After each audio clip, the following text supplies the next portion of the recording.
ఎమ్మెల్యేల అనర్హతపై హైకోర్టు ఇచ్చిన తీర్పు బీఆర్ఎస్ నేతలకు చెంప చెల్లుమనిపించేలా ఉందన్నారు ప్రభుత్వ విప్ ఆది శ్రీనివాస్.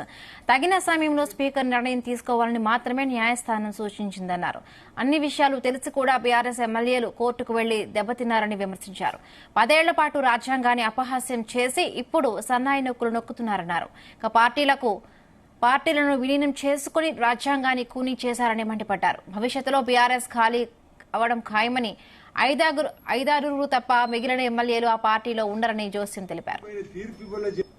రాష్ట్ర హైకోర్టు తీర్పు ఎమ్మెల్యేల అనర్హత పైన నేడిచ్చినటువంటి తీర్పు బీఆర్ఎస్ పార్టీకి చెంప చెల్లుమనేలా వచ్చిన తీర్పుగా మేము భావిస్తున్నాం.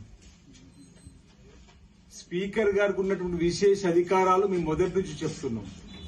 అసలు అనర్హత పిటిషన్లు ఇంకా స్పీకర్ దగ్గరికి చేరుకోలేవు.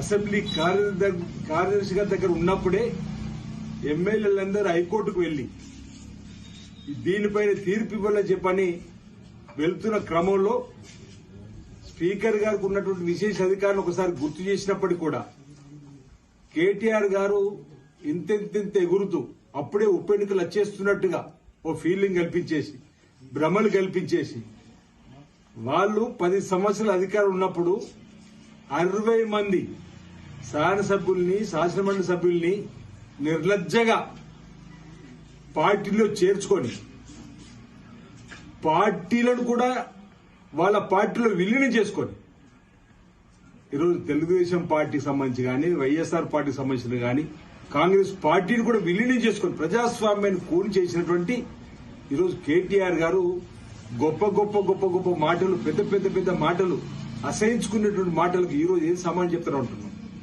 ఈరోజు స్పీకర్ గారికి కాల పరిమితి కూడా విధించలేదు హైకోర్టు. తగిన సమయంలో ఎమ్మెల్యేల అనర్హత పైన నిర్ణయం తీసుకోమనే మాట. అంటే స్పీకర్ గారికి ఉన్న విశేష అధికారులు అసలు వారికి చూడలేదు. అంతా అప్పుడే మీరు వెళ్లి ఈరోజు కాంగ్రెస్ పార్టీ పైన దుమ్మెత్తిపోసేటువంటి కార్యక్రమం చేసినటువంటి సందర్భం. ఈరోజు మీ పార్టీలో